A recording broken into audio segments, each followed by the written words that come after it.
Well, hello. Today is the second James Bond movie from Russia with Love. Spectre devises a plan to steal a Soviet Lecter cryptology device from the Soviet embassy in Istanbul. They also want to get revenge on James Bond for killing their operative Dr. No. A Soviet traitor recruits a young Soviet clerk at the embassy to pretend she has fallen in love with Bond and wants to help steal the Lecter. MI6 does know that this is a trap, but wants the Lecter bad enough to send Bond anyway.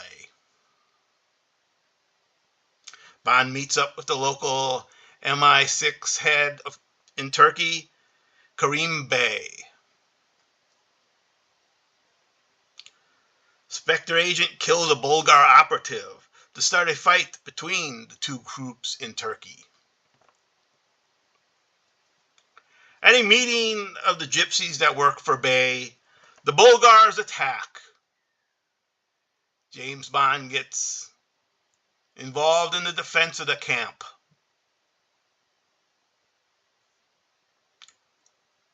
Bond also then meets Tatiana and comes up with a plan to steal the Lecter from the Soviet embassy. A bomb is planted in the embassy, and this is used to help steal the Lecter and get Tatiana to escape. They then board the Orient Express, but a Spectre agent kills Bey, and they aren't able to get off at the appointed location. A Spectre agent also kills the MI6 operative sent to help Bond and takes his place. Bondo figures it out and manages to kill him, and he also has to fight off a Spectre helicopter while escaping. Then he gets attacked by speedboats trying to get to Italy, and he also defeats them. At the end, in Venice, he confronts Agent Klebb over the Lecter.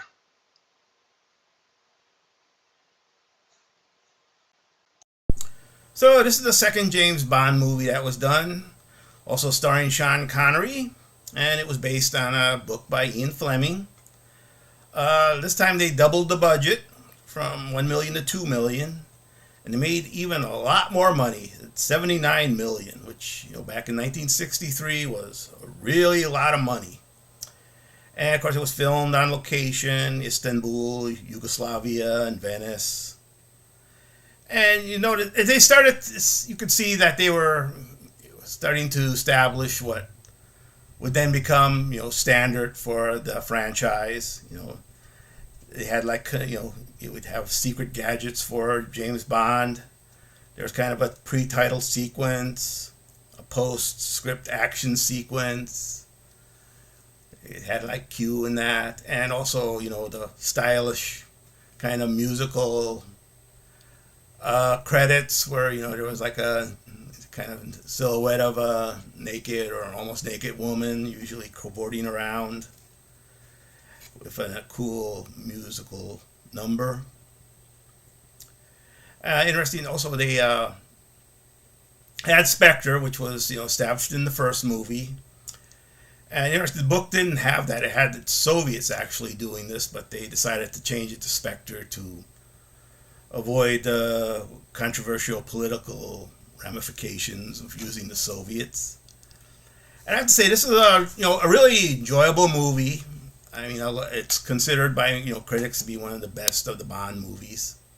I won't dispute that. Or I have my best personally, and it's really established Sean Connery, I think, as James Bond and the franchise and the character, and it had very much success. And there was always quality to these. You could just the location shots and everything, and it has it's of course the Soviet Cold War type stuff to it, and it had some great supporting actors and actresses.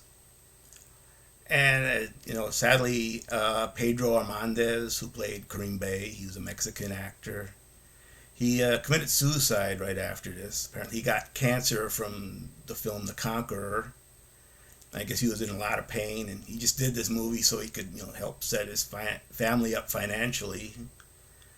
And that's kind of a sad moment. And I had Robert Shaw, who, I think most people like me in that, know him from his later work, like in Jaws or The Sting, Force 10 from Navarone. And that was kind of a fun stuff. And, it's just, these are fun movies. And I think, I've just recently heard that Amazon now is going to have financial, creative control over the Bond franchise. And so now we have like an actual Bond villain in charge of the Bond movies.